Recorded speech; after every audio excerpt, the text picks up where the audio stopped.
기독교에서요 가장 큰 의미를 갖는 그 신앙의 절기 뭐죠? 크리스마스. 대부분 사람들이 많이 그렇게 알고 있는데 사실은 크리스마스도 실제로 예수님 태어난 날은 아니죠. 그런데 크리스마스보다 예수님이 나신 날을 기념한다면 뭐 어떤 날이고 간에 예수님이 오신 것을 기뻐하는 거니까 뭐 그거 자체로 의미는 있다고 봐요. 그런데 예수님 오심보다 더 우리 믿는 사람들에게 의미가 있는 게 뭐겠어요? 바로 예수님이 모든 죄와 사망의 권세를 십자가로 꺾으시고 죽으신 거죠. 그리고 죽으심으로만 끝나는 게 아니라 그 죽음을 이기시고 죽음을 이기고 부활하신 거예요. 할렐루야. 이게 중요한 거예요. 그러니까 우리가 뭐 예수 잘 믿어도 죽어버리면 무슨 소용이 있어요? 그렇잖아요. 그러나 죽고 난 이후에 예수의 부활하심을 따라서 우리 믿는 성도들도 같이 부활하는 거예요. 예수님이 모든 죄와 사망의 권세를 십자가로 이기셨기 때문에. 그러니까 사실 우리 기독교에서 부활절이 훨씬 더 중요한 의미가 있다고 하겠습니다. 그런데요, 이 부활절만큼이나 어쩌면은 더 큰 신앙과 그리고 신학적으로도 더 큰 의미가 있는 기념절이 있다면 그것은 바로 오순절 성령 강림절입니다. 우리가 아마 6월 9일 주일인가 그때가 아마 우리가 이제 오순절 성령 강림 주일로 지켜요. 그때 날짜를 주간으로 그때를 해서 그런 거예요. 예수님이 부활하신 이후에 50일이 지나서 그때쯤 시기에 이제 오순절 성령 강림 사건이 일어났기 때문에 그게 바로 오늘 우리가 읽었던 1절에 오순절 날이 이미 이름에 그들이 다 같이 한 곳에 모였더니 그랬잖아요. 자, 이 오순절 성령 강림절이 왜 중요하냐? 오순절. 왜냐하면 예수님께서 우리의 구원을 이루시기 위해서 이 십자가의 대속을 모두 이루신 후에 부활하심으로써 우리 믿는 자들의 그 부활의 첫 열매가 되셨어요. 그래서 잠시 말씀을 드렸지만 부활이 없다면 지금 우리의 믿는 이 믿음뿐만 아니라 우리의 앞서 2000년 전에 예수님 이후로부터 지금까지 예수 믿는다고 하는 모든 사람들의 그들의 믿음은 다 수포로 돌아가요. 수포로. 그렇잖아요. 살아있을 때 예수 믿었는데 남들 다 그냥 하나님 예배한다고 남들 다만 놀러 다니고 등산 다니고 막 그런데 나는 놀지도 안 하고 이 교회 와가지고 예배하고 봉사하고 이렇게 했는데 아니 죽고 나가지고 다 그렇다 그러면 뭐 하려고 그러냐 이거죠. 그러니까 이 부활이 엄청 중요한 거예요. 그리고 이 예수 믿는 자들은 그리스도와 함께 십자가에 우리의 모든 정과 육신의 모든 것들이 다 못 박혔기 때문에 예수 믿는 사람들은 이제는 내가 사는 것이 아니에요. 예수 믿는 사람들은 믿음으로 내 안에 예수께서 사시고 그래서 이제는 내가 사는 게 아니라 나를 위하여 자기 몸을 버리신 하나님의 아들을 믿는 믿음 안에서 우리가 이제 사는 것입니다. 이게 믿음의 삶입니다. 그리고 그들에게는 이제 더 이상 율법 증서에 쓰여져 있는 그 조문들 있잖아요. 너는 하나님 이외에 다른 것을 섬기지 말라. 안식을 기억하여 거룩하게 지켜라. 내 부모를 공경하라. 살인하지 말라. 도둑질하지 말라. 간음하지 말라. 거짓 증거하지 말라. 이 모든 십계명의 내용들이 전부 다 뭐 하는 거냐면 사실 우리를 정죄하는 거죠. 우리는 하나님 섬기는 것보다 세상 섬기는 걸 더 잘하고 우리는 안식일을 하나님 앞에서 믿음으로 거룩하게 지키기보다는 내 육신대로 내 뜻대로 내 생각대로 그저 방종하면서 살기를 원하고 하나님께서 살인하지 말라 그러면 마음속에 막 남들을 미워하는 마음, 죽이려고 하는 마음이 막 일어나고, 도둑질 하지 말라 그러면 막 이렇게 하나님이 말씀만 하면 오히려 그것에 막 반감이 일어나는 거예요.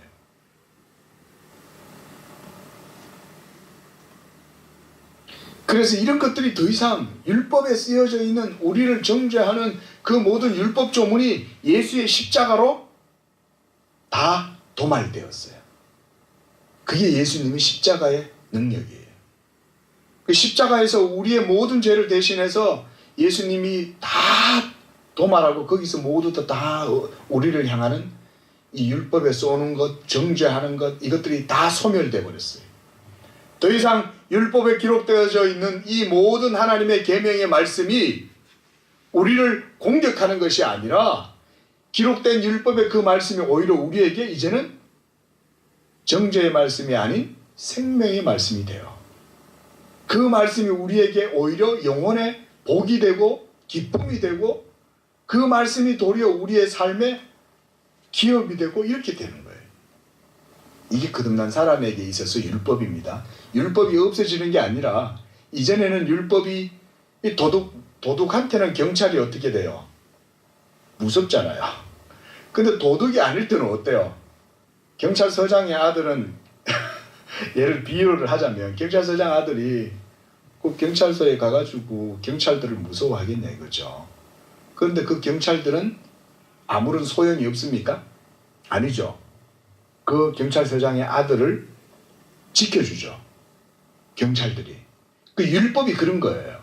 이거 나중에 우리가 로마서나 갈라디아서나 이런 데서 자세히 다룰 수 있으니까요. 여기서는 말씀을 더 드리진 않겠습니다. 어쨌든 십자가로 예수 믿는 사람들의 모든 죄가 사함받고 율법의 정죄도 다 사라졌어요. 더 이상 없어요. 그러니까 우리는 이제 자유한 거예요. 그렇기 때문에 더 이상 양심이 속박되거나 무거운 정죄의식 속에서 불안하고 그래서 그 영혼이 쉬지도 못하고 끊임없이 하나님의 율법의 이 의를 이루기 위해서 뭔가 애쓰고 수고하고 노력하고 이렇게 해야 마음의 평안을 얻을 것처럼 생각이 들어요. 그런데 그게 아니라는 거예요. 아까 우리가 성경 공부를 하면서도 그런 얘기를 나누었잖아요. 모든 예수 믿지 않는 사람들의 모든 마음 속에 있는 그 자연적 본성이 사람을 그냥 가만 놔두지 않아요. 어릴 적에는 천진난만하니까 그런 거 모릅니다. 어릴 적에는. 그래서 어린아이들은 별로 정신병을 안 알아요. 어린아이가 정신병을 앓는 경우는 아주 극히 드물어요. 집에서 부모 가정의 환경이 아주 안 좋거나 뭔가 어릴 적에 큰 트라우마를 겪어가지고 그래서 어릴 적부터 가지가 꺾여가지고 얘가 힘들어하는 경우가 있을 수는 있지만 대부분의 아이들은 그런 경우가 없어요. 그런데 이제 청소년기 질풍노도의 시기라고 그러잖아요. 사실은 사회학적으로 우리가 질풍노도의 시기라고 그러지요. 벌써 죄로 말미암아 그 마음이 힘들어진다 이 말이에요. 그거는요. 질풍노도의 시기가 다른 게 아닙니다. 그러니까 어릴 적부터 아이들을 하나님의 말씀 안에서 잘 키우고 양육하면 질풍노도의 시기도 있을 수 있어요. 왜냐하면 육신이라고 하는 것을 자기가 스스로 성장하면서 자기 몸을 견뎌야 되거든요. 그 몸 속에 있는 죄와 스스로 싸워야 되거든요. 그런데 어려서부터 하나님을 경외하고 하나님 말씀을 배우고 이런 애들은 그걸 쉽게 견뎌내는 거예요. 그거를 모르는 아이들이 그거를 나중에 다 그 치료를 하는 거예요. 그걸 질풍노도의 시기라고 말하지만 그건 원래 누구나 겪는 시기가 아니에요. 죄로 말미암아 드러나는 현상일 뿐이에요. 그거는. 그런데 거기서도 잘 견디면 또 자기의 건전한 양심의 정체성을 어느 정도 이렇게 스테빌라이즈 해가 세워요. 안정적으로. 그러면 이제 그게 일반적으로 보통 건전한 사람의 삶을 사는 거예요. 그런 사람이. 그럼에도 불구하고 또 인생을 살다 보면 어떻습니까? 사람은 아무리 마음을 그렇게 중용을 지켜도요. 절대로 중간에 못 섭니다. 마음 못 지켜요. 보편적인 양심을 스스로 지키고 세워나갈 수 있는 사람은 없어요. 왜냐하면 마음에도 에너지가 필요하거든요. 마음에도. 그 에너지도 한계가 있잖아요. 그러니까 이게 이제 살다 보면 어른이 돼가지고 돈을 벌어요. 치과 의사를 하고 막 유명 의사도 되고 유명한 변호사가 되고 돈을 많이 법니다. 그때부터 이제 또 다른 증후군이 나타나요. 성적으로 타락해요. 마약을 해요. 마약에 취해봐도 외로움을 벗어날 수 없고, 술에 취해봐도 벗어날 수 없고, 성에 취해서 여자를 막 문란하게 성생활을 해도 벗어날 수 없어요. 그 모든 것들이 다 어디서 나옵니까? 사람의 자연적 본성이 부패해서 나오는 거예요. 이 세상 사람들이 이걸 모른다 이 말이에요. 얘기해줘도 예수는 믿기 싫으니까 그것까지 안 듣는 거예요. 그냥 내대로 내 힘대로 살지 이런 마음으로 사는 거죠. 그게 깨져야 예수 믿으러 오는 거예요. 그 생각이 깨져야 그때서야 하나님이 진짜 살아계시나 보다 이러면서 하나님 겁을 내요. 그때서야. 젊고 창창할 때는요 예수 잘 안 믿으려고 그래요. 왜냐하면 자기 힘이 남아있기 때문에. 그러나 누구든지 예수를 믿음으로써 하나님과 화평을 누리고 그리스도께서 이루신 그 의를 자신의 것으로 삼게 돼요. 그러면 바로 그 사람은 하나님 안에서 평안과 위로와 안식과 쉼을 얻게 되는 것입니다. 우리 오늘도 성경 공부 때 우리가 이 안식, 하나님의 안식에 대해서 좀 나누었는데 하나님 안에서 쉰다는 것은 바로 이런 거예요.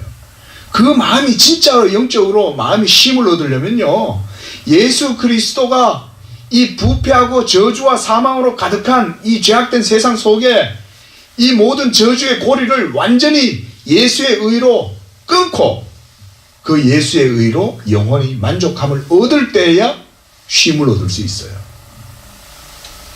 이게 예수님이 우리에게 주시는 평안이에요. 그래서 예수님이 뭐라 그러셨어요? 평안을 너희에게 주노니 아들이 참으로 너희에게 너희를 쉬게 하리라 이렇게 말하잖아요. 아들이 우리를 자유케 하고 아들이 우리에게 쉼을 주고 아들이 우리에게 평안을 주시는 것입니다. 그게 예수 믿음으로 그래서 이루어지는 거예요. 우리가 그래서 이런 것들을요 교리적으로 좀 이해할 필요가 있어요.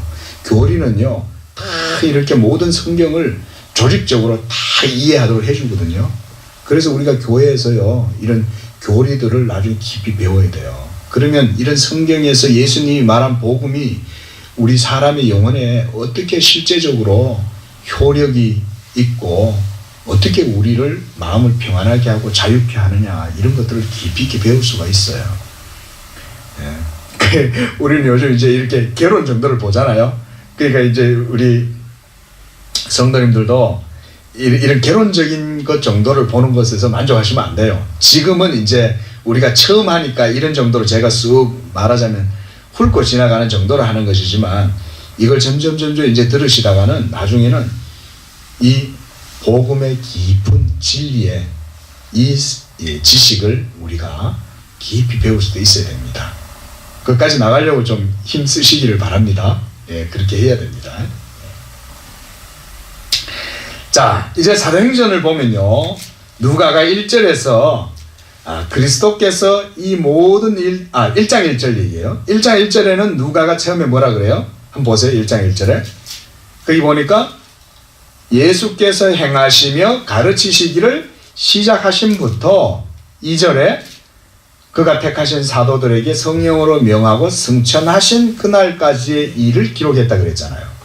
여기서 중요한 건 뭐냐면 그리스도께서 공생애를 통해서 우리를 위하여 행하시고 또 우리에게 복음의 말씀 하늘의 진리를 전해주시고 이렇게 했다는 것을 증거하는 겁니다. 그런데 이제 또 중요한 게 있습니다. 자, 뭐냐면요. 예수님이 그렇게 행하고 가르치고 이루셨던 그 모든 일들을 그게 우리에게 구원이 돼야 되잖아요. 그죠? 그냥 가르침으로만 이렇게 팔만대장경이 그냥 그렇게 그냥 목판에 그냥 팍 쓰여져 가지고 거의 그냥 이렇게 해인사입니까? 그게 그냥 이렇게 있는 게 중요한 게 아니죠. 그 가르침이 진리라면 그 가르침이 우리 영혼에 뭐가 돼야 됩니까? 생명이 돼야 되잖아요. 그런데 오늘 우리가 읽은 이 사도행전은 바로 그런 의미가 있는 거예요. 그리스도가 이루신 그 모든 구속의 의라고 그럽니다. 그걸 구속의 의. 의라고 하는 것은 우리가 옳음, right. 이걸 이제 영어로 righteousness라고 그래요. 이 의를 그리스도가 모두 다 이루셨어요. 십자가로. 그러면 그가 이루신 이 모든 객관적으로 이루신 이 구원의 의를 믿는 자들에게 실제적인 효력을 발휘할 수 있도록 주어야 되잖아요.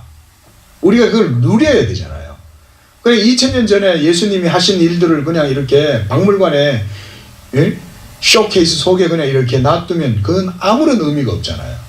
이게 우리에게 실질적으로 주어지게 되는 것이 무엇으로 이루어지냐면 따라합니다. 성령을 주심으로.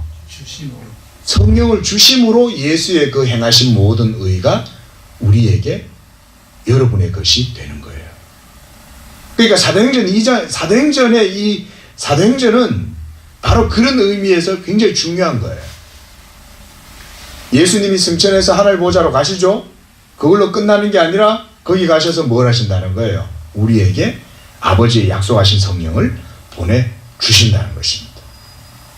이제 그 일이 오늘 2장에서 일어나게 된 거예요. 보니까 오순절날이 이미 이름에 그들이 다 같이 한 곳에 모였더니 그랬어요. 왜 모였습니까?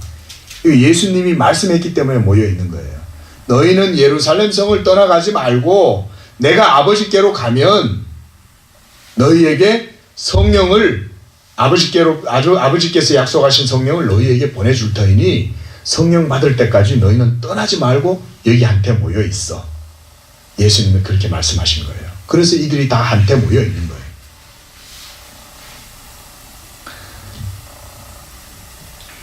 그리고 이 성령을 보내주실 것이라고 하는 이 말씀은요, 예수님이 공생의 기간 동안 3년 동안 제자들과 함께 다니시면서 계속해서 강조했던 거예요.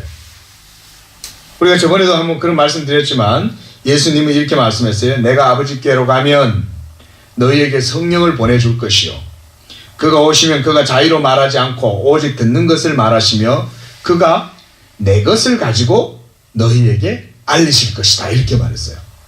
그러니까 성령님은 우리 성도들의 영혼에 실질적인 유익을 주기 위해서 뭘 하시냐면 예수님의 말씀을 우리 안에서 알려주신다 이거예요.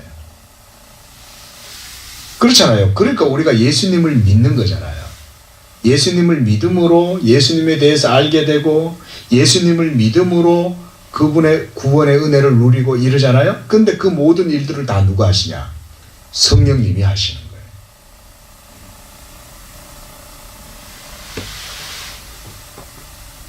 그래서 주님이 이제 제자들에게 성령 주실 것에 대해서 말합니다. 그래서 우리는 예수님이 승천하신 후에 저 하늘 보좌에 오르셔서 하나님 우편에 앉으실 때 그가 지상의 교회에 보내시게 될 그 성령이 어떤 분이고 그 성령이 오시는 것이 우리 구원을 위해서 어떤 의미를 가지는 것인지를 바르게 알아야 할 필요가 있는 거예요. 사도행전을 통해서. 우리가 사도행전의 실제적인 의미는 그런 거예요. 역사적인 증거들도 있죠. 그거는 사실은 그냥 기본 베이스예요. 배경이에요. 그보다 더 중요한 건 그 속에서 우리의 구원과 우리의 유익과 이런 걸 위해서 성령이 오신 것, 그리고 어떤 일을 하시는가, 이런 것 속에서 읽어내는 것이 중요합니다. 자, 근데 이제 1절에서 13절까지의 내용은 뭐냐면요. 이제 성령이 임하고 난 이후에 갑자기 그 예루살렘 성에 막 요동이 일어났어요. 왜냐하면 2절에 호련히 하늘로부터 급하고 강한 바람 같은 소리가 있어서 제자 모여 앉은 120명의 사람들이 이 다락방에 앉아서 서로 기도하고 그러고 있는데 갑자기 성령이 불같이 확 임하는 거예요. 급하고 강한 바람같이. 실제로 거기에 바람이 막 휙 하고 불었을까요? 아니에요. 그런 건요. 그건 저는 그런 건 아니라고 봐요. 근데 뭐냐면 사람들이 그렇게 느끼는 거예요. 성령이 그들 속에 확 들어오시니까 진리가, 살아있는 진리의 말씀 자체가 확 사람들 속에 임하시니까 죄인들이 그 속에 썩은 양심들도 있잖아요. 불안함도 있잖아요. 예? 그 마음에 막 어두움이 있잖아요. 마음속에 온갖 모든 모난 것들도 있고 막 여러 가지 질투심과 온갖 모든 죄의 미워함과 살인하고 싶은 마음, 도둑질하고 싶은 마음들이 그 속에 가득한 사람들이, 육적인 사람들이 모여 앉아있다 이거죠. 거기에 비록 예수님의 말씀을 듣고 믿고 있지만 그들은 아직 성령을 받지 못한 상태로 있는 거죠. 그런데 하나님의 진리의 영이 확 들어오시니까 그들 속에서부터 이 놀라운, 이제 말하자면 현상이 일어나는 거죠. 외적으로. 그러니까 그들이 뭘 느끼겠어요? 성령이 오시니까 진동을 느끼는 거죠. 자기들의 영혼이 막 흔들리고 자기들의 눈에 불같이 막 임하는 거예요. 그리고 바람처럼 막 그 안에, 바람은 운동력이죠. 바람은 운동력이잖아요. 운동하니까 바람이 일어나잖아요. 그러니까 급하고 강한 바람 같은 소리가 있어 그랬어요. 바람 같은. 그러면서 마치 불의 혀처럼 갈라지는 것들이 그들에게 보이는 거예요. 그래서 각 사람 위에 하나씩 임하여 있더니 각 사람들 위에 성령이 임하는 게 보이는 거예요. 이제 이상한, 저 막 불의 혀 같은 것이 저기 있네. 불의 혀 같은 것이 저기 베드로 위에도 있네. 요한 위에도 있네. 막 그게 임하는 거예요. 그렇게 해서 4절에 그들이 다 성령의 충만함을 받고 독특한 현상이 일어났어요. 성령이 말하게 하심을 따라서 다른 언어들로 말하기를 시작하니라 그랬어요. 여기에서 우리가 약간 짚어줘야 돼요. 뭐냐면은 다른 언어들로 말하기 시작하니까 이게 이제 방언 있잖아요. 방언 들어보셨죠? 오늘날도 방언한다고 막 그런데 모여 앉아가지고 막 막 이러거든요. 이 방언 아니에요. 여기는 문법도 없고 어느 단어도 없잖아요. 그냥 소리만 있지. 어떤 문법이나 규칙이나 질서가 전혀 없잖아요. 의미가 없잖아요. 근데 이들이 말한 것은 그게 아니었어요. 이들은 뭐냐면 성령이 말하게 하심을 따라서 다른 언어들로 말했는데 어떤 언어냐면 거기 보면 이래요. 6절에 이 소리가 나며 큰 무리가 모여서 각각 뭐예요?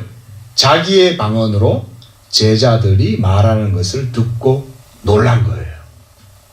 뭐야? 이 사람들 갈릴리 사람들인데? 아니 이 시골에 살던 사람들이 어떻게 우리 각 사람이 난 곳의 방언을 말하고 있지? 이렇게 되는 거예요. 그래서 8절에 보면 우리가 우리 각 사람이 난 곳 방언으로 듣게 되는 것이 어찌 됨이냐. 9절 10절 한번 읽어봅니다. 시작. 우리는 바데인과 메데인과 엘람인과 또 메소포타미아, 유대, 갑바도기아, 본도, 아시아, 부르기아, 밤빌리아, 애굽 및 구레네에 가까운 리비아 여러 지방에 사는 사람들과 로마로부터 온 나그네 곧 유대인과 유대교에 들어온 사람들과 그레데인과 아라비아인들이라. 그들이 지금 무슨 말을 해요? 11절에 그들이 우리가 다 우리의 각 언어로 그들이 하나님의 먼 일을, 큰 일을 말하는 것을 듣고 있다. 놀란 일이 일어난 거죠. 자, 보세요. 제가 말하기를 성령이 임했을 때 저는 아까 그걸 뭐라고 말했냐면 진리의 말씀이 임했다 이랬어요. 다르지 않습니다. 똑같습니다. 왜냐하면 성령은 진리의 영이기 때문에 말씀의 영이에요. 성령은. 그러니까 말씀의 영이 임하니까 거기에 감동이 되니까 뭘 하겠어요? 말을 하는 거죠. 예? 조금 이해가 안 되세요? 자, 진리의 말씀의 영이에요. 성령은. 그러니까 이 성령이 임하니까 사람들이 말을 하는 거예요. 무슨 말을 하냐? 그냥 막 아무 의미 없는 그냥 소리만 그냥 나오냐? 그게 아니라는 거예요. 그것이 아니라 진리의 말이 그들 성령으로 말미암아서 막 충만하니까 이 진리의 말이 그들 속에 있는 성령에 의해서 막 말이 나오는 거예요.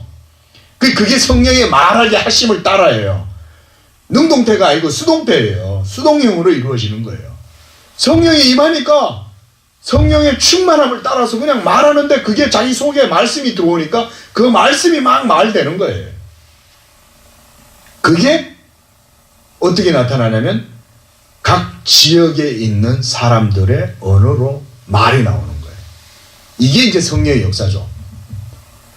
우리가 지난주에 그거 이제 이 사도행전을 통해서 그런 말씀 드렸습니다. 그렇죠? 자, 모든 이제 바벨론의 포로가 돼 가지고 모두가 다 이렇게 흩어져 있잖아요. 우리가 마태복음에서 봤죠. 그렇죠? 수요 예배 때. 예? 동방 박사들이 어디서 왔냐 이럴 때 그들이 다 어디서 다 뿔뿔이 흩어진 거예요. 오늘 성경을 보면 이렇게 나오죠. 5절 말씀 한번 보십시오. 그때에 경건한 유대인들이 어디로부터 왔어요? 천하 각국으로부터 와서 예루살렘에 머물러 있더니 그랬어요. 천하 각국에서 온 거예요. 그리고 여기 보면요, 또 이런 것도 나옵니다. 10절 하반절 보면 유대인과 유대교에 들어온 사람들도 있어요. 이게 우리가 마태복음에서도 봤잖아요. 예? 애굽의 내시도 하나님을 예배하러 예루살렘에 올라왔잖아요. 그러니까 이 천하 각국의 디아스포라된 유대인들이 천하 각국에 흩어져 가지고 회당을 지어서 거기서 여호와의 이 율법 토라를 읽고 거기서 종교 생활을 했을 거 아닙니까? 그러니까 그들을 통해서 이 여호와의 이 종교가 퍼진 거예요. 그러면서 한 번씩 유대인들뿐만 아니라 유대교에 들어온 이방인들도 예루살렘에 예배하러 올라온 사람들이 있는 거예요. 그런데 바로 이 사람들이 거기서 성령의 역사를 눈으로 목도하고 있는 거예요. 지금 야단이 난 거죠. 아니, 이 사람들은 다 갈릴리 사람들인데 어떻게 해서 우리가 벌써 몇백 년 동안 저 멀리 아라비아에서 살고 있던 우리 조상 때로부터 몇 대가 살았는데, 몇 대가 뭐예요? 몇백 년 동안 지냈으면 400년 가까이, 예? 바벨론 포로가 되고, 바벨론 포로 때부터 거의 400년 동안 천하 각국에 다 흩어져 살았으면 그들이 그 몇 대입니까? 한 10대가 넘을 거 아니에요. 그죠? 우리가 계보로 하자면. 예? 그런데도 그들은 유대교의 신앙의 이 전통을 지키고 있었던 거예요. 그리고 1년에 한 번씩은 그 멀리에서 여행을 해서 이 순례를 이 예루살렘까지 하러 오는 거죠. 자, 그런데 바로 그들이 와서 이 성령의 놀라운 역사를 눈으로 본 겁니다.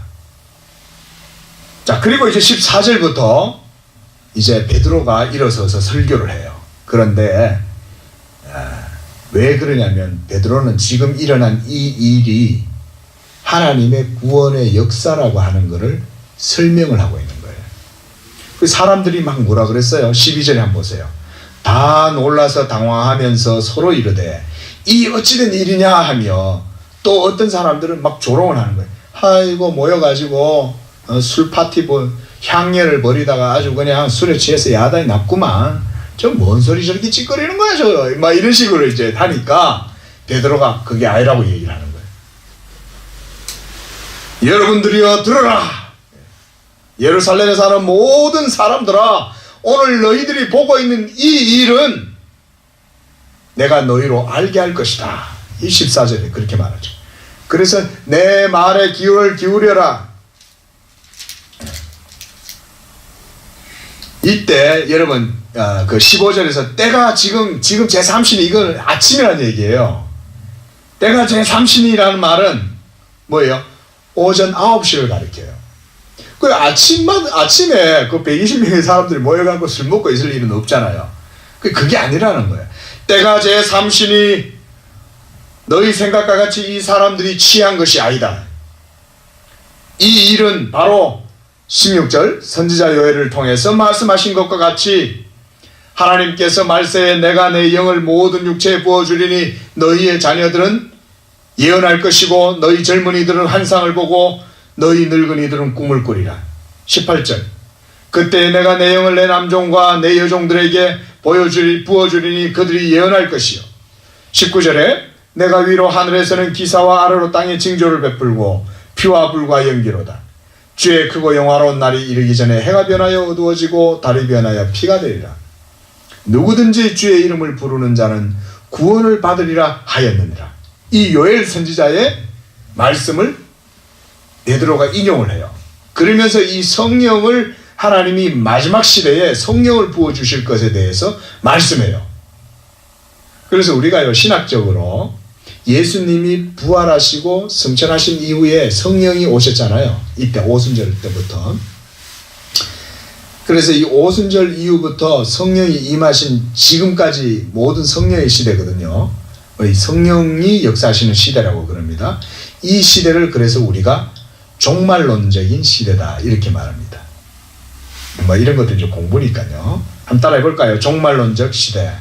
종말론적 시대. 예, 종말론적인 시대입니다. 왜냐하면 성령이 물론 그것도 나중에 좀 깊이 있게 공부를 좀 하면은 이해가 되는데요. 어쨌든 간에 뭐냐면 종말은 우리가 뭐 세상의 끝이 되었을 때를 종말이라고 보잖아요. 근데 이미 성령이 오신 그때가 이미 종말이 이루어진 거예요. 지금도 종말의 시대예요. 이거는요. 조금 이해가 어렵겠지만 나중에 기회가 있을 거라 생각이 됩니다. 그래서 22절에 베드로는 이렇게 외칩니다. 이 사건을 이제 설명해요. 성령 부어주시는 사건을. 그러니까 여러분 성령 부어주시는 이 사건은요. 하나님의 구속의 역사 가운데에 하나님이 만세전부터 예비하신 그 시기예요. 그냥 이루어진 게 우연하게 이루어진 게 아니라 하나님의 작정과 뜻 가운데 섭리 가운데 이루어지는 그 경륜이라 그래요. 이거를 경륜. 베드로가 뭐라고 하냐면 베드로의 설명들을 우리가 뭐 낱낱이 좀 살펴보면 좋겠지만 베드로의 요점은 이겁니다. 33절 32절 33절 한번 보십시오. 이 예수를 하나님이 살리신지라 우리가 다 이 일의 증인이로다. 자 33절 하나님이 오른손으로 예수를 높이심에 그가 약속하신 성령을 아버지께 받아서 너희가 보고 듣는 이것을 부어주셨느니라 그랬습니다. 자 여기서 베드로가요 이 성령 임재 사건 오순절 성령의 강림 사건을요 성경적으로 풀어서 설명을 해주고 있는 거예요. 그 유대인들한테. 그때 누구를 비유를 드냐면 25절에 다윗을 인용을 해요. 다윗의 시편을.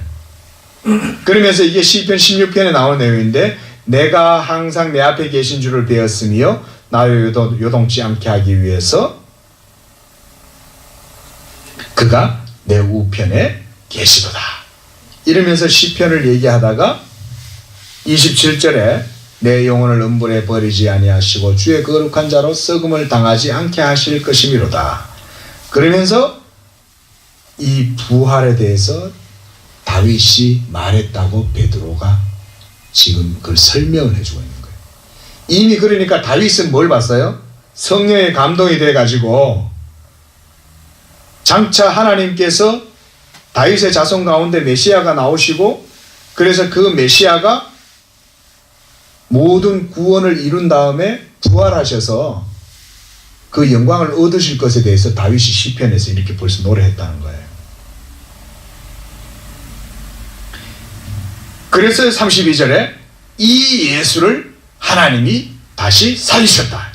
다윗의 그 예언대로 그 얘기를 하는 거예요. 이 예수를 하나님이 살리신지라 우리가 다 이 일의 증인이로다. 그렇죠. 부활하신 예수님과 제자들이 며칠 동안 같이 지냈어요. 40일 동안 같이 지내잖아요. 그런데 40일 동안 같이 지내는데 계속 같이 있는 게 아니에요. 예수님은 어떤 때는 없어지셨다가 어떨 때 또 금방 또 오시고 이러는 거예요. 근데 그런 일들이 계속 반복되면서 뭘 깨달았겠어요? 부활하신 예수님은 지금 우리와 같지 않구나. 부활의 몸은 굉장히 놀라운 신적 능력이 있구나. 이걸 알 수 있었죠.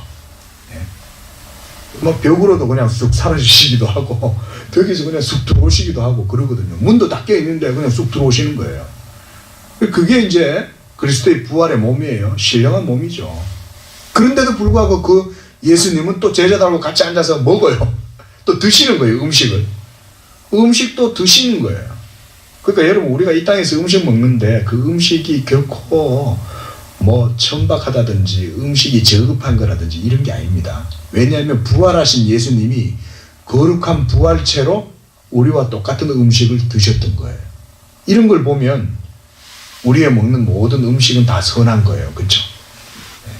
자, 뭐 그게 크게 중요하진 않습니다. 자, 이렇게요.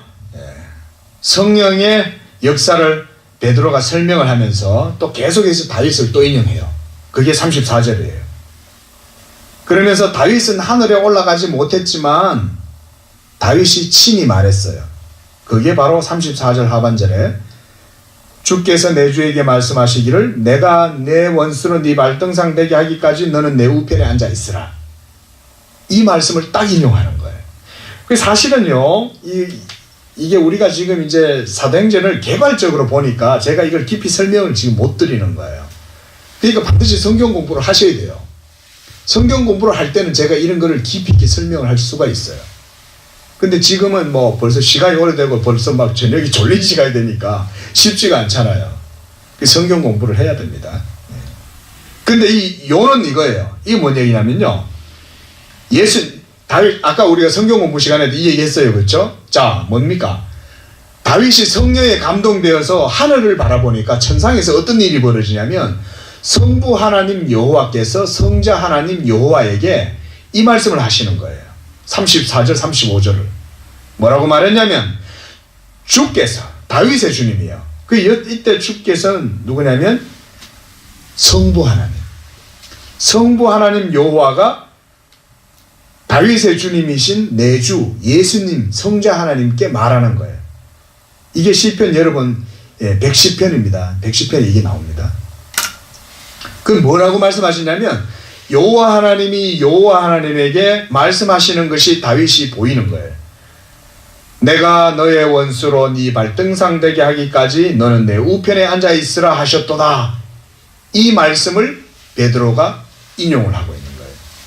자, 이게 뭔 얘기인가 제가 간단히 설명드릴게요. 왜냐하면 이 영상을 보시는 분들도 있기 때문에 제가 이번 설명을 짚고 넘어갈게요. 중요해서 뭐냐면요, 이거예요. 성령을 부어주시는 이 오순절 사건의 구속사적 의미는 뭐냐면은 예수가 오늘 이 시편의 말씀처럼 이 다윗의 예언이 성취되었다는 거예요. 성취된 것의 결과라는 거예요. 성령의 임재는. 즉 뭐냐면은 성령이 임한 것은 예수가 하나님 보좌 우편으로 승천하셔서 거기서 하나님께로부터 이 영광을 받으심으로 말미암는 결과라는 거예요. 다시 한번 말씀드립니다. 성령의 임재 사건은 결국은 뭐냐면요, 예수의 영광이 확증되고 드러나는 사건이다 이거예요. 그래서 33절에 베드로가 미리 이렇게 말하죠. 한번 읽어봅니다. 시작. 하나님이 오른손으로 예수를 어떻게 했어요? 높이시는 거죠. 높이시는 거죠. 예수를 높인다는 이 말이 무엇으로 드러났어요? 성령을 부어주심으로 드러나는 거예요. 오늘 중요한 거 배웠어요. 예. 구속사적으로 매우 중요한 겁니다. 그래서 2장에서 이 베드로의 이 설교 가운데 이 구절은 굉장히 중요한 거예요. 성령의 임재는 예수의 영광이 하나님 아버지께로부터 인정받고 하나님께서 예수를 지극히 높이 들었다는 거예요. 그래서 예수가 높이 들리우심을 받음으로 인해서 드러난 현상이 뭐냐면 성령이 임하신 그 사건이라 이 말이에요. 그래도 조금 이해하시기는 어려울 거라 생각은 들어요. 그럼에도 불구하고 딱 그렇게 생각하시면 돼요. 그러니까 성령은 예수의 영광을 드러내는 거예요. 그리고 하나님 아버지께서 이 예수님의 이 구원의 모든 공로를 통해서 성령을 부어주실 때에 성령의 부어주심이 바로 하나님이 예수를 인정하고 높이 들어주는 그 사건이다 이거예요. 그게 의미적으로 같은 거예요. 그러니까 이 말을 하니까 아 그렇구나, 이 말을 듣고 있던 유대인들이 다 깜짝 놀란 거예요. 이렇게 하나님께서 예수를 높여서 다윗에게 예언하신 그 말씀을 성취되게 했구나. 예수가 그리스도였구나. 그리스도가 우리의 모든 죄를 위하여 모든 구속의 의를 다 이루셨구나. 그리고 하늘 보좌로 올라가셔서 하나님 우편에 앉으셔서 영광을 받으셨구나. 그래서 다윗의 예언처럼 영광을 받으심으로 그 영광이 이제 성령 부어주심으로 드러났구나. 이게 바로 오순절 성령 사건의 구속사적인 의미예요. 이게 핵심이에요.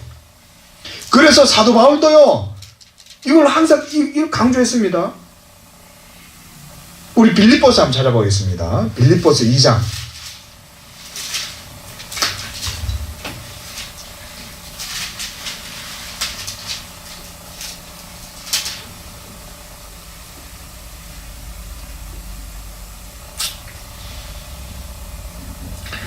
2장 9절 말씀 한번 보십시오. 자, 시작. 이러므로 하나님이 그를 지극히 높여 모든 이름 위에 뛰어난 이름을 주사 하늘에 있는 자들과 땅에 있는 자들과 땅 아래에 있는 자들로 모든 무릎을 예수의 이름에 어떻게 하라 그랬어요? 꿇게 하시고. 이게 오늘 다윗의 시편에 있는, 지금 베드로가 다윗의 시편 110편 1절을 인용하잖아요. 그 내용하고 똑같죠.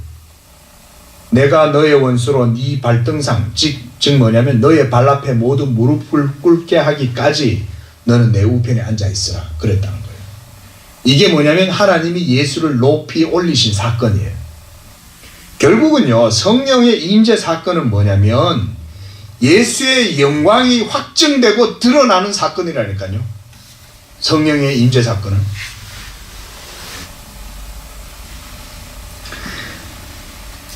그런 의미를 제가 지금 이제 설명을 해드리는 거예요. 자, 그리고 여기서 이제 사도행전 내용이니까요, 좀 더 설명을 좀 더 드리려고 합니다. 그래서 이 기독교에서 바로 우리가 이 오순절 성령 감림 사건을 굉장히 중요하게, 어쩌면 부활절보다, 왜냐하면 부활의 그 신학적 의미가 완전히 드러나게 된 거는 성령 강림 사건을 통해서 성취가 됐다고 볼 수 있는 거거든요. 그러니까 사실은 성령 강림절이 사실은 가장 큰 거라고도 볼 수 있어요. 원래는.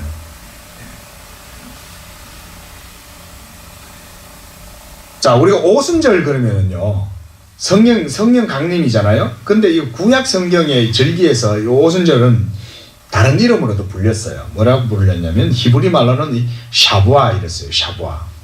이 샤부아라는 절기로 7777절이라는 게 있습니다. 그리고 초실절이라고도 불리고요. 그리고 오순절이라고도 불렸어요. 왜냐하면 이것이 구약의 절기에 따라서 이제 50일이 지나서 보리를 거두기 시작할 때로부터 50일이 지나서 이 오순절이에요. 그래서 이제 50일이 지났다 그래서 우리가 오순절이라고 그러는 겁니다. 50일 지나서. 성령 강림절도 예수님의 부활 이후에 50일 이후에 그때 우리가 6월 9일쯤을 해서 성령 강림 주일로 그날을 우리가 기념하고 지키는 거죠. 그런데 이 7주 동안에 계속되는 이 보리 수확의 끝에 열리는 추수절기가 바로 오순절, 77절, 그 다음에 초실절 이거예요. 그 중요한 건 뭡니까? 오순절은 열매를 거두는 절기라는 거예요. 성령의 임재는 뭐냐면 하나님의 구원의 열매를 거두는 절기예요. 이게 딱 오순절에 맞춰서 성령이 오시는 거예요. 그러니까 우리가 여기서도 뭘 알 수 있습니까? 성령도 성경을 떠나서 역사하시지 않는다는 거예요. 왜냐하면 예수님이 씨를 뿌리고, 그죠? 씨를 뿌려서 열매를 맺으잖아요. 본인이 하늘의 밀이 돼가지고 죽으시잖아요. 예수님이. 그래서 죽어서 십자가에서 자신의 하늘의 미랄로 죽으시자 그가 이제는 부활의 새 생명으로 이제는 일어나 부활하시고, 그러면서 이제는 그 예수를 믿는 많은 사람들이 그리스도와 함께 이 부활의 은혜들을 누리게 되잖아요. 구원의 은혜를. 그 일이 어떻게 열매를 맺게 되냐면 성령이 오심으로 이 구원의 열매들이 맺히는 거예요. 이게 바로 추수의 때라고요. 추수의 때. 그때 구약의 추수의 때에 맞추어서 성령이 오순절 날이 임하니까 이루어진 거예요. 그러니까 성경에도 우리가 오늘 2장 1절에 되면 딱 뭐라 그래요? 오순절 날이 이름에 이르잖아요. 그것도 보세요. 오후가 아니었어요. 오후 저녁쯤 이렇게 촛불 켜놓고 어두울 때가 아니라 아침에 태양이 오르고 이제는 하루의 일과가 딱 시작되어야 할 9시에 성령이 오시는 거예요. 시간도 딱 맞춰 오시는 거죠. 저녁 때 안 와요. 그렇게 생각할 때 막 성령 받은 사람들이 밤에 어두운데 촛불 켜놓고 어두운 막 이렇게 무슨 밀교처럼 들어앉아갖고 막 그랬던 것 같잖아요. 그게 아니라니까요. 이제 아침에 돈 트고 막 모든 이스라엘 사람들이 이제는 이 예배에 성전에 업무가 시작이 되고 이럴 때 딱 공식적으로 오시는 거예요. 그때 그냥 오시는 게 아니라니까요. 성령이. 그러니까요 이겁니다. 자, 성령이 오시는 것의 의미는 뭐냐면 예수 그리스도가 씨를 심고 뿌리고 했던 그 모든 것들을 이제 열매를 거두시는 그 시기에 성령이 오신다는 거예요. 그래야 천하 만국의 모든 예수 믿기로 작정된 사람들이 성령으로 말미암아 구원을 받는 거예요. 그 지금은 무슨 시기라고 그래요? 씨를 뿌리는 시기입니까? 추수하는 시기입니까? 그렇죠. 성령의 시대이기 때문에 우리가 지금의 시대는 종말론적 시대라고도 하지만 하나님의 택하신 백성들을 천하 만국에서 하나님이 구원을 거두어드리는 이 구원의 알곡들을 거두어드리는 추수의 시기예요. 지금은요. 그때가 오순절이라고요. 그때가. 이렇게 성령도 구속사의 역사를 맞추어서 임하시고 오시는 것입니다. 그게 바로 성령의 임재예요. 자, 오늘 말씀은 한 이 정도로 하고요. 제가 더 뭐 다른 얘기들도 다 할 수 있지만 여기서 중요한 것들이 이런 것입니다. 제가 목사이기 때문에 우리 성도님들의 연약한 육신도 생각을 해야죠. 우리가 또 기도도 해야 되니까. 우리 이렇게 이제 마지막으로 우리가 좀 말씀드릴 결론은 뭐냐면요. 이 성령이 그때로부터 지금까지 그 예수의 영이 우리와 함께 하신다는 사실입니다. 우리와 함께 하세요, 실제로. 근데 안 보이니까 우리가 이 별 느낌이 잘 없어서 그렇지 성경을 보면 정확하게 보여요. 보세요. 오순절 날이 이르렀을 때 딱 그것도 9시에 업무 시작하실 때 오시잖아요. 새벽에 안 오신다니까요. 사람들 다 잠자고 멍할 때 안 오신다니까요. 딱 사람들이 전부 다 옷을 갖추어서 예복을 입고 올 거 아니에요. 하나님 성전에. 그렇게 해서 예배하러 전부 다 이렇게 예루살렘에 예배하려고 전부 다 성전에 이제 줄 서 있을 거 아니에요. 그 경건한 마음으로 천하 각국에서 사람들이 왔다 그랬단 말이에요. 그렇게 업무가 시작될 때 오순절 날이 딱 시작되니까 성령이 그때 맞춰서 오시는 거예요. 얼마나 여러분 하나도 빈틈없잖아요. 성령도 성경을 따라서 역사하세요. 행하세요. 성령도. 그리고 중요한 것은 성령이 지금도 우리 속에 오셔서 이렇게 하시고 성경을 떠나서는 성령은 역사하시지 않아요. 이 말은 뭐냐면 예수의 말씀을 떠나서 성경은 절대로 역사하시지 않는다는 이 원칙을 우리가 늘 기억해야 됩니다. 특히 우리 장로교회는 이걸 강조해요. 다른 데도 모든 개신교가 사실 강조해야 됩니다. 근데 이게 오늘날 막 이게 성령 그러니까 예수 그리스도하고 상관없이 저들 마음대로 그냥 내키는 대로 주관적으로 막 발산하면 그게 성령의 역사인 줄 생각하는 거예요. 이런 게 전부 다 성경 공부를 제대로 안 해서 그런 거예요. 자, 분명히 다시 말씀드립니다. 성령의 인격과 사역은 예수님의 인격과 사역에 100% 일치합니다. 이 원칙을 기억하면 우리가 무분별한 은사주의나 열광주의나 광신이나 또는 신비주의나 이런 데 안 빠져요. 철저히 성령은 진리의 영이에요. 진리의 영이시기 때문에 진리이신 예수님께로 우리를 그대로 인도하셔요. 그리고 예수님으로 말미암아 모든 중보의 효력을 누리게 하세요. 성령이. 그러니까 뭐 사제 중보주의 이런 거는 성령도 회방하는 거예요. 그거는 그래 따지면. 그래서 우리가 로마 카톨릭을 적그리스도라고 그러는 거예요. 그냥 일반적으로 사람의 눈으로 봤을 때는 다 뭐 비슷한 사람들 아니냐 싶겠지만 아니에요. 목사는 복음을 전하고 사제들은 저들이 하나님과 죄인 사이에 중보자 역할을 하는 거예요. 성령도 없어요. 그러니까 거기는 하나님 말씀대로 안 하는데 그건 무슨 성령의 역사가 있어요. 어떤 분들이 이런 질문을 해요. 목사님, 그럼 로마 카톨릭은 구원 못 받아요? 이렇게 말해요. 100%는 몰라요. 왜냐하면 하나님이 택한 사람이 그 속에 있으면 그 사람은 구원 받아요. 그러나 그거 가가지고 그러고 있으면요, 하나님 택한 받은 백성이 아닐 가능성이 높은 거예요. 그 평생 복음 듣지도 못하고 거기서 자기 열심과 공로로 선행으로 공덕을 쌓아가지고 연옥에 있는 사람 낙원에 있는 사람 천국에 보내고 자기도 공덕 쌓아서 자기 천국에 자기 자리 마련하고 그렇게 있는 거죠. 기도하겠습니다. 하나님 아버지, 오늘 사도행전 2장을 통해서 하나님의 구속 역사에 성령의 임재 사건에 얼마나 큰 의미가 있고 성경적으로 얼마나 큰 신학적 의미가 있는지를 우리가 살펴보았습니다. 예수가 지극히 높임을 받으시고 영광 받으심으로 이제 아버지께 성령을 받아서 이제 교회에, 지상의 교회에 성령을 부어주심으로 2000년 전부터 지금까지 하나님 구속의 경륜이 성령의 역사로 말미암아 이루어집니다. 그러나 우리가 기억할 것은 성령은 결코 예수 그리스도의 인격과 사역과 떨어져서 독단적으로 행하지 않는다는 것입니다. 우리 양재교회가 이와 같이 성령의 사역을 이 사도행전을 통해서 바르게 이해하고 예수 그리스도의 복음 진리를 증거하는 데 힘쓰는 교회가 되게 하시고, 무엇보다 성령의 큰 충만한 은혜와 능력과 역사가 말씀을 증거하는 우리 양재교회를 통하여 나타나 예수의 영광이 이 양재 지역뿐 아니라 이 한국 땅에 전 세계로까지 뻗어나가는 놀라운 역사가 있게 하여 주시옵소서. 예수님의 이름으로 기도드립니다. 아멘.